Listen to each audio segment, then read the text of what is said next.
Hello friends, स्वागत है आपका इजी बुक कीपिंग के अंदर। मेरा नाम CMA हर्ष गोयल और आज हम पढ़ेंगे अकाउंटिंग के बारे में। So let's start. Basically accounting होती क्या है, ये पूरा का पूरा वीडियो रहेगा हमारे बिगिनर्स के लिए जो अकाउंटिंग को जानना चाहते हैं, समझना चाहते हैं कि अकाउंटिंग स्टार्ट कैसे होती है। तो let's start with first question. The question is what is accounting. अगर आप लोग अकाउंटिंग की डेफिनेशन को समझ लें तो अकाउंटिंग अपने आप में कंप्लीट रहेगी। तो जरूरी उन लोगों के लिए हो जाता है कि पहले डेफिनेशन को समझा जाए। अगर आप डेफिनेशन को समझते हैं तो एक आप प्रोसेस को समझते हैं। तो let's start with the definition first. तो डेफिनेशन कहती है हमें accounting is an art of recording, classifying, summarising and interpretation of result all the financial transactions in the terms of money. तो पहली बात, अगर हम इसको समझना चाहें, पहला पॉइंट इसके अंदर accounting is an art of recording. पहली बात, जो भी फाइनेंशियल ट्रांजैक्शन आपके बिजनेस के अंदर होती है, all the financial transactions in your business should be record. Where the point is where we need to record the transactions. We will record the transactions in journal. Second point,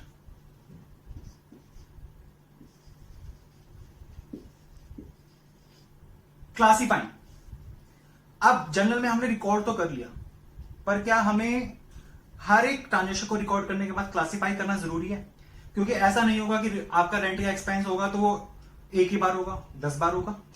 तो क्या आप 10 बार उसको record करोगे तो क्या आप अपने result को निकाल पाओगे? तो आपको क्या करना पड़ेगा, उनका ग्रुपिंग करना पड़ेगा। तो आप क्या करेंगे, उन जो भी एक्सपेंसेस हुए, जो भी इनकम हुई, जो भी चीज आपके, जो भी फाइनेंशियल ट्रांजेक्शन आपके बिजनेस में हुई, उन सबको आप क्या करोगे, क्लासीफाई करोगे। क्लासीफाई किसके अंदर करेंगे हम इसको? लेजर के अंदर।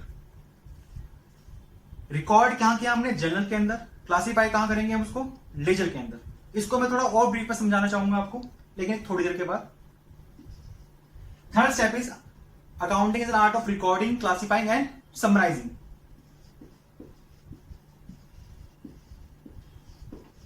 जब हमने रिकॉर्ड कर लिया, क्लासिफाई कर लिया, तो उसकी एक समरी भी बनी होनी चाहिए हमारे पास। तो समराइज कहां पर होगा जाकर? मैं इसको अगर आपको एक छोटे से एग्जाम्पल से समझाना चाहूंगा। आप जब कपड़ा पहनते हैं, सबसे पहले ये कपड़ा बनता है रुई, और रुई से बनता है फिर धागा, और धागे से बनता है फिर आपका पूरा का पूरा कपड़ा। तो आपने स्टार्ट किया कहां से? रुई से। उससे आपने इसका बनाया धागा, धागे से बनाओगे आप सीधा क्या? कपड़ा। तो समराइज करेंगे हम इसको एक टेबल के अंदर, that is called trial balance. तो पीबी के अंदर जितने भी आपने लेजर क्रिएट किए हैं, अब लेजर कितने भी क्रिएट हो सकते हैं, that totally depends on your transactions. आपकी कितनी ट्रांजेक्शन होती हैं, वो आप सारा कहां पे जाके समराइज करोगे? ट्रायल बैलेंस के अंदर। देन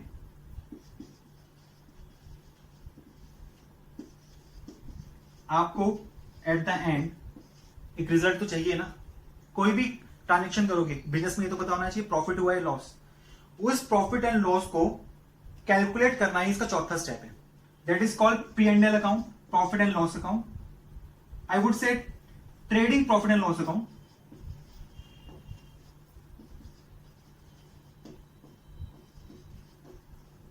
ट्रेडिंग अकाउंट एक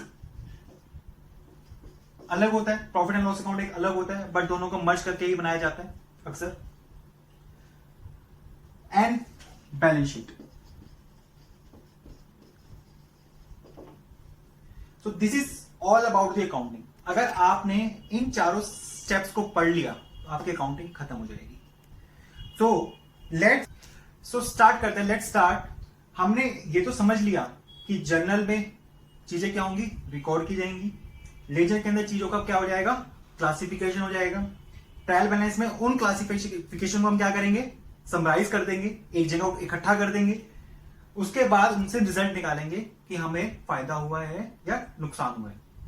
सो हम हर एक स्टेप को ब्रीफ में पढ़ेंगे। मैंने इस पे स्टार बना दिया है सो दैट जैसे जैसे मैं एक एक स्टेप आपको पढ़ाता जाऊंगा ये स्टार हमारे खत्म होते चले जाएंगे। जनरल हमारा स्टार 1 है, लेजर हमारा स्टार 2, स्टार 3 ट्रायल बैलेंस और स्टार 4 पेंडल अकाउंट। इससे भी पहले मैं आपको कुछ चीजें बताना चाहूंगा, बेसिक बिल्कुल चीजें जिससे आपको फायदा होगा आगे आने वाले टाइम में, ताकि आप समझ पाएंगे कि अकाउंटिंग क्या होती है, अकाउंटेंसी क्या होती है, बुक कीपिंग क्या होती है। सब मैक्सिमम चीजों मैक्सिमम तौर पर लोग इन सब टर्म्स को एक ही चीज में काउंट करते हैं, पर इनका टर्म्स का अपना अपना एक सिग्निफिकेंस है, अपने अपनी इनके एक डेफिनेशन है। बुक कीपिंग, बुक कीपिंग के अंदर हम खाली चीजें रिकॉर्ड करते हैं। क्या करते हैं हम? रिकॉर्ड। इसके अंदर खाली क्या होती है? रिकॉर्डिंग। और अकाउंटिंग के अंदर क्या होती है? रिकॉर्डिंग भी होती है, क्लासिफिकेशन भी होता है, समराइज भी किया जाता है और रिजल्ट भी निकाला जाता है। तो मैं कह सकता हूं जहां पर बुक कीपिंग खत्म होती है वहीं से अकाउंटिंग स्टार्ट होती है। So book keeping is a part of accounting. Book keeping is only the part of accounting. और एक होता है हमारा अकाउंटेंसी। अकाउंटेंसी क्या कहलाता है? घर में कोई भी काम होता है, छोटा बच्चा करना चाहता है तो सबसे पहले उसे गाइडेंस कहां से मिलती है? उसके फादर से मिलती है कि बेटा ये काम ऐसे नहीं ऐसे होगा। ऐसे ही जब आप अकाउंटिंग करते हो तो अकाउंटेंसी बताता है कि आपको अकाउंटिंग कैसे करनी है। There are some set of rules defined which tells you how to do accounting. So accountancy बताती है हमें अकाउंटिंग कैसे करनी है। अकाउंटिंग अपने आप में एक प्रोसेस है जिसमें चीजें रिकॉर्ड की जाती हैं और आखिरी स्टेप उसका रहता है रिजल्ट निकालना। बुक कीपिंग में खाली चीजें रिकॉर्ड की जाती हैं। तो बुक कीपिंग एक छोटा सा बच्चा है जिसे आप कह सकते हो, और जहां पर बुक कीपिंग खत्म होती है वहीं से अकाउंटिंग हम क्या करते हैं? स्टार्ट करते हैं। तो ये तीनों के बीच में डिफरेंस था, डिफरेंस जाना जरूरी था क्योंकि आप लोग जनरली क्या करेंगे, इन तीन चीजों के बारे में कभी भी डिफरेंस समझ नहीं पाएंगे और बड़े होते चले जाएंगे। आपको टर्मिनोलॉजी बहुत समझना बहुत जरूरी है अकाउंटिंग की। हर एक प्रोफेशन की टर्मिनोलॉजी होती है। आप डॉक्टर के पास जाएंगे, डॉक्टर अपनी टर्मिनोलॉजी यूज करता है। जैसे कार्डिक अरेस्ट हो गया, उसके लिए एक टर्मिनोलॉजी है, हम उसे नॉर्मली हार्ट अटैक बोलते हैं, उसके लिए वो कार्डिक अरेस्ट होता है। ऐसे अकाउंटिंग की अपनी टर्मिनोलॉजी होती है। उस टर्मिनोलॉजी को समझना बहुत जरूरी है। उस टर्मिनोलॉजी के बेसिस पर ही कभी कभी आप अपनी जॉब भी खो सकते हैं और कभी कभी एग्जाम में आंसर भी गलत कर सकते हैं। तो आज बेसिकली हम 5 टर्मिनोलॉजी को समझेंगे। आज की वीडियो में इतना ही हमारा रहेगा। उससे नेक्स्ट वीडियो हम कोशिश करेंगे कि बाकी सारी टर्मिनोलॉजी और अकाउंटिंग इक्वेशन पे जाएं। लेकिन आज स्टार्ट करते हैं पहले 5 टर्मिनोलॉजी। जैसे हमारी 5 टर्मिनोलॉजी खत्म हो जाएंगी वैसे ही हम अकाउंटिंग प्रोसेस स्टार्ट कर देंगे। 5 नहीं, सॉरी, सारी टर्मिनोलॉजी हमारी जब खत्म हो जाएंगी तब हम अकाउंटिंग प्रोसेस स्टार्ट कर देंगे। तो लेकिन हमें उससे पहले टर्मिनोलॉजी को समझना बहुत जरूरी है। तो आज हम कवर करेंगे 5 टर्मिनोलॉजी जो आपके लिए बहुत इंपॉर्टेंट है। इन्हीं के ऊपर ही गोल्डन रूल्स बने हुए हैं, इन्हीं के ऊपर ही सब कुछ बना हुआ है। अगर आप इन 5 टर्मिनोलॉजी को पहले समझ लेते हैं तो आपके गोल्डन रूल्स तो अपने आप तैयार हो जाएंगे। तो पहले तो स्टार्ट करते हैं हम अकाउंटिंग टर्मिनोलॉजी से। तो पहली टर्मिनोलॉजी है कैपिटल। कैपिटल होती क्या है? कोई भी आदमी कोई भी बिजनेस स्टार्ट करने से पहले कुछ ना कुछ पूंजी लगाता है। वो पूंजी कैश में भी हो सकती है और इन काइंड भी हो सकती है। हो सकता है आदमी के पास एक लैंड पड़ी हो और वो उस लैंड पे एक मैन्युफैक्चरिंग यूनिट खोल दे, तो जो उसने लैंड लगाई वो भी कैपिटल है, और मैन्युफैक्चरिंग यूनिट खोलने के लिए उसने पैसा इंट्रोड्यूस किया वो भी कैपिटल है। तो जो कुछ भी पैसा बिजनेस को स्टार्ट करने के लिए लगाया जाता है दैट इज कॉल्ड कैपिटल। इन सबके नोट्स मैं आपको मेल कर सकता हूं, और उसके लिए आपको अपना हमारा यूट्यूब चैनल सब्सक्राइब करना पड़ेगा, और सब्सक्राइब करेंगे तो अपना फोन नंबर और मेल डाल दीजिएगा। मेल आईडी और फोन नंबर डालने के बाद आपके पास इसके नोट्स पहुंच जाएंगे। सेकंड टर्मिनोलॉजी हमारी फिक्स फिक्स एसेट्स होते क्या? गलत हो गया। सो अकाउंटिंग टर्मिनोलॉजी स्टार्ट करते हैं हम लोग, और इसमें हमारा पहली टर्मिनोलॉजी आती है कैपिटल। कैपिटल होती क्या है? एक मालिक को अगर अपना बिजनेस स्टार्ट करना है तो सबसे पहले अपनी क्या लगाएगा? वो पूंजी लगाएगा। पूंजी अब कैसी हो सकती है? हो सकता है उसके बाद लैंड पड़ी हो, उस लैंड पे मैन्युफैक्चरिंग यूनिट खोलना चाहता हो, तो वो क्या करेगा? उस लैंड को अपने बिजनेस में डालेगा। हो सकता है उसके पास कुछ पैसे ही पड़े हो, जिससे उसको मशीनरी खरीदनी हो, तो उन पैसों से क्या करेगा? वो मशीनरी भी खरीदेगा। तो जो कुछ भी एक ओनर ने बिजनेस को स्टार्ट करने के लिए लगाया, that is called capital. So amount introduced by the owner to start the business is known as capital. Second term आती है हमारी असेट्स। दोस्तों असेट्स अपने आप में एक बहुत बड़ी टर्म है। पहले समझ लेते हैं असेट क्या है। असेट मतलब होता है, इन सिंपल वर्ड्स अगर मैं बोलूं, आपकी जो कुछ भी आपका अपना है, जो कुछ भी आपका अपना है, नॉर्मली लोग इसको वर्ड को यूज करते हैं संपत्ति के रूप में। संपत्ति, जो कुछ भी आपका अपना है वो आपका क्या है? असेट्स। अब इसका बाइफ्रिकेशन हम लोग कर सकते हैं, जो हमारी बुक्स में दिया हुआ, जो हमारे लिए बहुत इंपॉर्टेंट भी है। फिक्स असेट्स और करंट असेट्स। सबसे पहले समझते हैं फिक्स असेट्स क्या होते हैं। ऐसे असेट्स जो आप खरीदते हैं लॉन्ग टर्म प्रोस्पेक्टिव से, और उसको खरीदने के पीछे आपका पर्पस होता है लॉन्ग टर्म में रिवेन्यू जनरेट करना। अगर मैं दूसरे शब्दों में बताना चाहूं इसको, जो कुछ भी आपने बिजनेस में स्टार्ट करने के साथ खरीदा रिवेन्यू को जनरेट करने के लिए, वो आपका क्या कहलाया? Fix asset. इसका एग्जांपल ले सकते हैं हम लोग, land and building, furniture and fixture, plant and machinery. ये सब हमारे फिक्स एसेट के एक एग्जांपल है। आपको एक अगर छोटा सा बेसिक डिफरेंस बताऊं फिक्स एसेट और करंट एसेट में, क्या होता है? इनकी ड्यूरेबिलिटी, लाइफ। जो करंट एसेट्स होते हैं इनकी लाइफ 1 साल तक की होती है, लेकिन जो भी हमारे फिक्स एसेट होते हैं इनकी लाइफ 1 साल या उससे ज्यादा होती है। कभी भी आप लैंड खरीदेंगे तो कभी भी 1 साल के अंदर एग्जॉस्ट नहीं होगी। कभी भी आप फर्नीचर खरीदते हैं, प्लांट एंड मशीनरी खरीदते हैं, कभी भी 1 साल के अंदर एग्जॉस्ट नहीं होती है। और इनका पर्पस भी आपका क्या होता है कि लॉन्ग टर्म में आपको रिवेन्यू जनरेट करके देंगी। सेकंड आते हैं हमारे करंट एसेट्स। करंट एसेट्स क्या होते हैं? करंट एसेट वो एसेट्स होते हैं जो 1 साल के अंदर अंदर आपके एग्जॉस्ट हो जाते हैं। एग्जांपल, स्टॉक,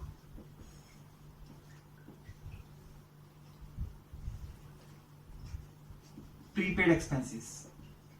थोड़ी हैवी टर्म हो गई है, लेकिन क्या नाम लिख लेते हैं? डेटर्स। थोड़ी टर्म्स हैवी लग रही होंगी, पर इन टर्म्स को भी हम समझ सकते हैं। प्रीपेड एक्सपेंस को हम बाद में भी समझा सकते हैं। डेटर्स को हम अभी समझ लेते हैं। डेटर्स वो होते हैं जिन लोगों को हम सेल करते हैं और उन लोगों से हमें पैसा लेना होता है। इसको कभी कभी हम टर्म्स ट्रेड रिसीवेबल्स के नाम से भी जोड़ लेते हैं। तो जिन लोगों को आपने सामान बेचा, उधार पे बेचा, उन लोगों से आपने पैसे लेने हैं, तो उम्मीद करते हो आपके पैसे 1 साल के अंदर अंदर आ जाएंगे। उन्हें बोलते हैं हम डेटर्स। स्टॉक, जो कुछ भी सामान आपके पास पड़ा हुआ है, जो आपने बेचना था, नहीं बिका, अभी रखा हुआ है stock in hand, that is your current asset, क्योंकि आप लॉन्ग टर्म में उसको अपने पास रखने वाले नहीं है। ऑब्वियसली आपका मकसद क्या है? उसको खरीदना और बेचना। आप कभी भी उसको लॉन्ग टर्म में रखना पसंद नहीं करेंगे। तो बेसिकली ये 2 बाइफिकेशन थे हमारे, फिक्स एसेट्स और करंट एसेट्स के। थर्ड आता है हमारा लायबिलिटीज। जैसे असेट होता है वैसे आपकी लायबिलिटीज होती हैं। जो कुछ मेरा अपना है वो मेरी संपत्ति हो गई, और जो कुछ आपने किसी को देना है, बहुत टिपिकल हिंदी में बोलो देता, ये आपकी क्या हुई? लायबिलिटीज हो गई। लायबिलिटीज आपकी 2 तरह की होती हैं, long term and current. Current को आप शॉर्ट टर्म लायबिलिटीज भी कह सकते हैं।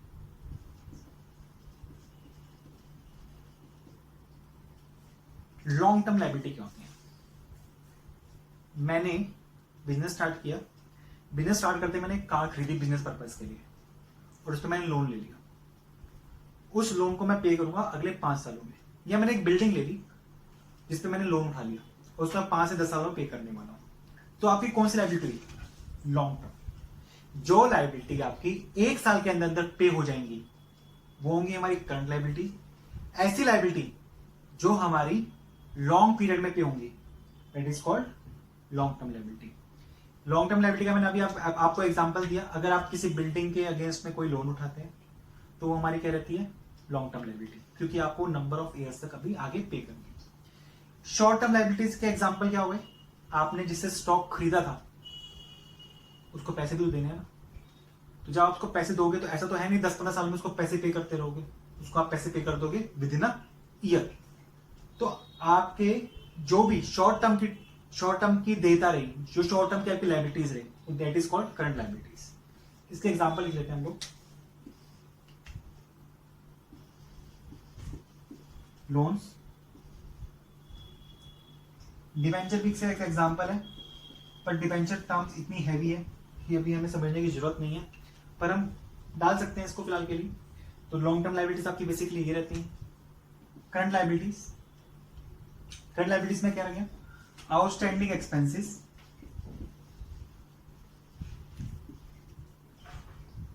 क्रेडिटर्स और बहुत कुछ। पर एक टर्म मैंने लिख दी यहां पर आउटस्टैंडिंग एक्सपेंसेस। तो आउटस्टैंडिंग का मतलब ही क्या होता है? Which is due but not paid yet. जो कुछ भी आपका ड्यू हो गया पर आपने पे नहीं किया अभी तक, that is called outstanding expenses. तो लेट सपोज अगर मैंने किसी को सैलरी देनी थी वो मैंने अभी तक उसको नहीं दी है, दैट्स कॉल्ड आउटस्टैंडिंग सैलरी। तो क्रेडिटर्स वो होते हैं जिन लोगों से हम सामान तो खरीद लेते हैं लेकिन अब तक हमने उनको पेमेंट नहीं करी है। मैंने कोई स्टॉक खरीद लिया, मेरी मोबाइल की शॉप है मान लो, तो मैंने अगर डीलर से मोबाइल खरीद ली है और उसको मैंने अभी तक पेमेंट नहीं की है, तो मेरे लिए क्या बन गए? वो मेरे क्रेडिटर्स। मतलब क्रेडिटर्स का मतलब क्या हो गया? जिन लोगों से आपने सामान खरीद लिया है लेकिन अभी पैसे नहीं दिए, तो आपके क्या बन गए? क्रेडिटर्स। इसका अपोजिट टर्म मैंने ऊपर भी बताया, डेटर्स। बहुत इंपॉर्टेंट टर्मिनोलॉजी है इसलिए आपको दोबारा बता रहा हूं। डेटर्स का मतलब क्या होगा? जिन लोगों को आपने सामान बेच दिया है पर अभी तक उनसे पैसे लिए नहीं है, तो आपके लिए क्या बन गए? डेटर्स। तो आपकी क्या हो गया? असेट, क्योंकि आपने उनसे पैसे लेने हैं इसलिए आपकी वो संपत्ति है। क्रेडिटर्स आपकी लायबिलिटी है, इनसे आपने सामान खरीदा है, इनको पैसे देने हैं, तो आपके क्या हो गए? क्रेडिटर्स।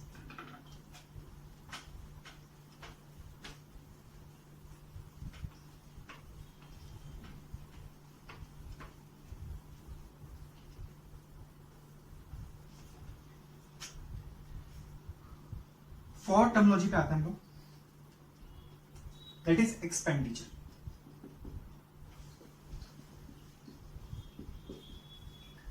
एक्सपेंडिचर क्या होता है? एक्सपेंडिचर, बिजनेस अगर आप चलाओगे तो खर्चे तो होंगे। जो कुछ भी आपने बिजनेस को चलाने के लिए खर्चा किया वो आपका क्या बन गया? एक्सपेंडिचर। अब एक्सपेंडिचर की भी बाइफिकेशन है।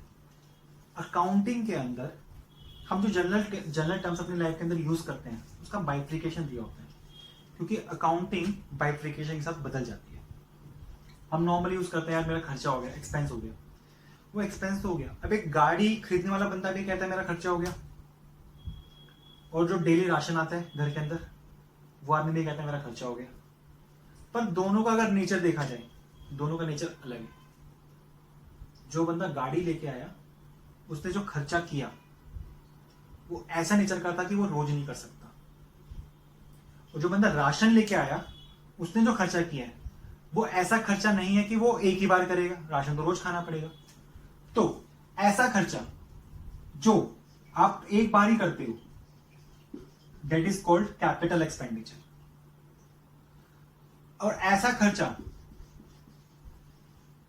जो आप बार बार करते हो that is called revenue expenditure. अब रेंट हो गया, जैसे रेंट आपकी मंथली पेमेंट जाती है, रिवेन्यू होगा कैपिटल होगा? ऑब्वियसली रेवेन्यू एक्सपेंडिचर होगा, क्योंकि ये आपका हर मंथ पे होगा।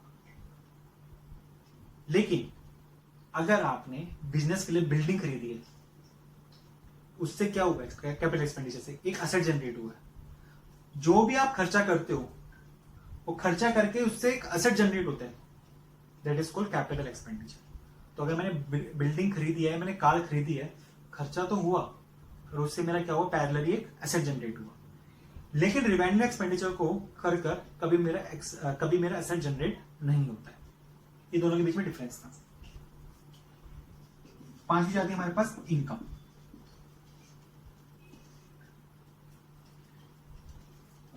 अब इनकम के ही बाइफिकेशन हो सकते हैं, लेकिन मैं इस बाइफिकेशन को अभी नहीं पढ़ाऊंगा। हम जनरली समझने की कोशिश करते हैं, जनरल एक टर्म्स है इनकम। जो भी ऑर्डिनरी कोर्स ऑफ बिजनेस के अंदर हम पैसा कमाते हैं वो हमारी इनकम होती है। हालांकि अगर मैं इसको डिस्कस भी कर लूं, इनकम आपकी दो तरह की हो सकती है। एक हो सकती है ऐसी इनकम जो आपको एक बार हुई है, और एक हो सकती है ऐसी इनकम जो आपको बार बार हुई है। जैसे एक्सपेंस के बाइफिकेशन थे, वैसे इनकम के बाइफिकेशन है। इनकम के बाइफिकेशन का अगर मैं एग्जांपल दूं आपको, मेरे घर में एक कूलर पड़ा था, कूलर उठा के मैंने बेच दिया। उसकी कीमत थी 3,000 मेरी बुक्स के अंदर, लेकिन एक्चुअली मैंने उसको 5,000 का बेच दिया। तो यहां पर जो मुझे प्रॉफिट हुआ, दैट इज कॉल्ड गेन। उसको हम क्या बोलेंगे? वर्ड को गेन बोलेंगे, क्योंकि वन टाइम इन नेचर था। क्या मेरा कूलर बेचने का धंधा है? नहीं। हाँ, मेरी इनकम जरूर हुई है इससे, लेकिन मेरी ये रेगुलर इनकम नहीं है। मेरी रेगुलर इनकम क्या है? अगर मैं फाइनेंशियल कंसल्टेंसी देता हूं, बीइंग अ सीएम में अगर मैं फाइनेंशियल कंसल्टेंसी लोगों को देता हूं, रिटर्न्स फाइल करता हूं, जीएसटी रजिस्ट्रेशन करता हूं, अगर मैं ये सब काम करता हूं क्योंकि मैं डेली नेचर पे कर रहा हूं, तो ये मेरी क्या कहलाएगी? रेगुलर इनकम कहलाएगी। अरे समझ में आपको बात है? तो रेगुलर इनकम वो होती है जो आप अपने बिजनेस से कमाते हो, दैट इज कॉल्ड प्रॉफिट भी कह सकते हैं उसको। ऐसी इनकम जो आप वन टाइम कमाते हो वो गेन कहलाती है। So gain is totally different from your profit. So दोस्तों, आज के लिए हमने इतनी चीजें कवर करी हैं। तो पहला पॉइंट हमने कवर किया था अकाउंटिंग की डेफिनेशन, जिसमें हमने समझा था कि अकाउंटिंग होती क्या है। हमने समझा था कि एक अकाउंटिंग की डेफिनेशन के अंदर हमारी पूरी अकाउंटेंसी बसी हुई है। तो उस डेफिनेशन को अगर हम धीरे धीरे कवर करते रहेंगे तो हमें पूरा अकाउंटेंसी समझ में आ जाएगी कि अकाउंटेंसी होती क्या है बेसिकली। उसे हमने पढ़ा accounting is an art of recording, record कहाँ करते हैं? जर्नल के अंदर। क्लासीफाई कहाँ करते हैं उन चीजों को? हम लेजर के अंदर। समराइज कहाँ करते हैं? ट्रायल बैलेंस के अंदर। और रिजल्ट कहाँ निकालते हैं? Trading profit and loss account के अंदर। फिर हमने समझा कि बुक कीपिंग, अकाउंटिंग और अकाउंटेंसी के अंदर क्या डिफरेंस है। बुक कीपिंग क्या रहती है? बुक कीपिंग में खाली हम चीजों को रिकॉर्ड करते हैं, जो भी फाइनेंशियल ट्रांजेक्शन हुई उसको रिकॉर्ड करना बुक कीपिंग कहलाता है। जहां पर बुक कीपिंग खत्म होती है वहां से अकाउंटिंग स्टार्ट होती है। Accounting contains book keeping. तो बुक कीपिंग अकाउंटिंग का एक पार्ट है, क्योंकि अकाउंटिंग के अंदर आप रिकॉर्ड भी करते हो, क्लासिफाई भी करते हो, समराइज भी करते हो, रिजल्ट भी निकालते हो, लेकिन बुक कीपिंग में आप खाली रिकॉर्ड करते हैं। और अकाउंटेंसी क्या होती है? अकाउंटेंसी टेल्स कि आपको अकाउंटिंग कैसे करनी है। अकाउंटेंसी क्या हो गया? बेसिकली फादर हो गए जो बताते हैं बेटे को जाना कहाँ है। तो अकाउंटेंसी बेसिकली आपको गाइड करता है कि अकाउंटिंग करनी कैसे है आपको। फिर हमने पढ़ी टर्मोलॉजी के अंदर हमने पहला पढ़ा कैपिटल, जो कुछ भी ओनर ने बिजनेस को स्टार्ट करने के लिए लगाया, पैसा या अपनी कुछ संपत्ति, जिसे हम इम्प्लिसिट कॉस्ट या एक्सप्लिसिट कॉस्ट उसके बारे में बाद में पढ़ सकते हैं, लेकिन हम यूज कर लेते हैं इस वर्ड को भी, कि हमने जो कुछ भी बिजनेस को स्टार्ट करने के लिए लगाया वो हमारी क्या हो गई? कैपिटल हो गई। फिर हमने पढ़ा असेट्स हमने पढ़ा जो कुछ भी हमारा अपना है वो हमारा असेट कहलाता है। असेट भी दो तरह के हमने पढ़े, फिक्स असेट्स और करंट असेट्स। फिक्स असेट्स वो असेट्स होते हैं जो हम खरीदते हैं इस मकसद से क्योंकि हमें उससे फ्यूचर में पैसे कमाने हैं। बिल्डिंग खरीदी क्योंकि हमें उससे फ्यूचर में पैसे कमाने हैं। हमने लैंड खरीदी, पर्पस क्या है? फ्यूचर में उससे इनकम जनरेट होगी। तो फिक्स असेट्स क्या हो गए? ऐसे असेट्स जो लॉन्ग टर्म के लिए होते हैं। करंट असेट्स कौन से असेट्स हो गए? जो शॉर्ट टर्म के लिए होते हैं, with in a one year जो कैश में कन्वर्ट हो जाएंगे हमारे। तो मैंने तो एग्जांपल भी दिया था आपको, डेटर्स हमारे करंट असेट्स होते हैं क्योंकि इनसे हमें पैसा मिल जाएगा। इनको हमने सामान बेचा है, इनसे पैसा आना बाकी है, पैसा मिल जाएगा। तो हमारे डेटर्स हो गए, करंट असेट्स हो गए। फिर हमने तीसरी टर्मिनोलॉजी पढ़ी लायबिलिटीज क्या होती है हमारी? जो कुछ भी हमने पे करना है किसी को, हो सकता है पे लॉन्ग टर्म में कर रहे हो सकता है पे शॉर्ट टर्म में कर रहे हो। अगर हम किसी को लॉन्ग टर्म में पे कर रहे हैं तो हमारी हो जाएंगी लॉन्ग टर्म लायबिलिटीज। किसी को अगर हम शॉर्ट टर्म में पे करने वाले हैं तो हमारी करंट लाइबिलिटीज। एग्जांपल मैंने आपको दिया लॉन्ग टर्म लाइबिलिटीज का लोन। शॉर्ट टर्म लाइबिलिटीज के बहुत सारे एग्जांपल है। क्रेडिटर्स एक मेजर एग्जांपल है। जिन लोगों से आपने सामान खरीदा उनको आपको पैसे वापस करने हैं, तो वो हमारे हो गए शॉर्ट टर्म लाइबिलिटीज या करंट लाइबिलिटीज। उसके बाद मैंने आपको बताया एक्सपेंडिचर। एक्सपेंडिचर आप खर्चा तो करते हैं बिजनेस चलाने से पहले, तो खर्चा जो कुछ भी आपने खर्चा किया हो सकता है वो कैपिटल नेचर का हो सकता है वो रिवेन्यू नेचर का हो। कैपिटल नेचर का वो खर्चा जो आप वन टाइम करते हो, बार बार नहीं करते हो, और उसको करके आपको कोई ना कोई असेट जनरेट होता है, that is called capital expenditure. Revenue expenditure वो एक्सपेंडिचर होता है जो आप बार बार करते हैं, बिजनेस को ऑपरेट करने के लिए करते हैं। मैंने आपका एग्जांपल भी दिया था आपको, आप रेंट पे कर रहे हैं, सैलरी पे कर रहे हैं, that is called your revenue expenditure, क्योंकि आप ये रिकरिंग बेसिस पे करेंगे। उसके बाद हमने पढ़ा इनकम। जो भी ऑर्डिनरी कोर्स ऑफ बिजनेस के अंदर आपने जो कुछ भी कमाया वो आपकी इनकम कहलाती है। इसका बाइफिकेशन में हमने पढ़ा, पर वो डिटेल में हम बाद में भी कर सकते हैं। तो बेसिकली हमने ये सारी चीजें कवर करी हैं। आपको अगर इनमें से कुछ भी डाउट आता है तो आप कमेंट्स के जरिए मुझसे अपने डाउट क्लियर कर सकते हैं। मेरे से आप डायरेक्टली भी लिंक कर सकते हैं। आप मेरा फ़ोन नंबर नोट कर सकते हैं 9718108139। हालांकि आपको चैनल सब्सक्राइब करना होगा। अगर आपको इसके नोट्स चाहिए तो नोट्स को पाने के लिए आपको चैनल सब्सक्राइब करना होगा। अपनी मेल आईडी और अपना फ़ोन नंबर कमेंट में डाल दीजिएगा और चैनल सब्सक्राइब कर लीजिएगा। Thanks a lot. मिलते हैं नेक्स्ट वीडियो के अंदर। उसमें पढ़ेंगे आगे की टर्मिनोलॉजी, अकाउंटिंग इक्वेशंस, जो बहुत इंपॉर्टेंट हो जाती है। जैसे जैसे आप आगे बढ़ते जाएंगे वैसे वैसे आपके अकाउंटिंग कंसेप्ट्स क्लियर होते जाएंगे। So take care, bye bye.